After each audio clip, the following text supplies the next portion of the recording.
Magandang araw po sa ating lahat mga ka-TH, lalong-lalo na po sa mga ka-TH natin sa buong Pilipinas. So for today's video mga ka-TH ay meron tayong dito, Garrett na Pro Pointer. Ayan.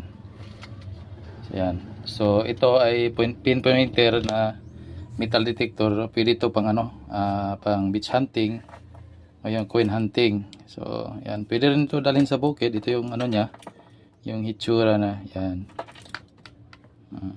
Ayan. So meron tayong dalawang stock. So ang isa nito may buyer na tayo. So ito yung niya, itsura yan. Ang supply pala nito is 9 volts battery.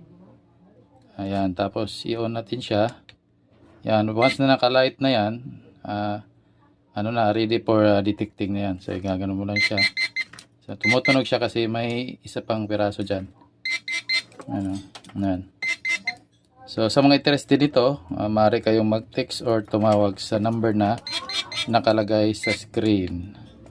So ito yung niya, yung holster o yung lagayan dito. Pwede ito sa sinturon, ilagay dito sa gilid. Yan.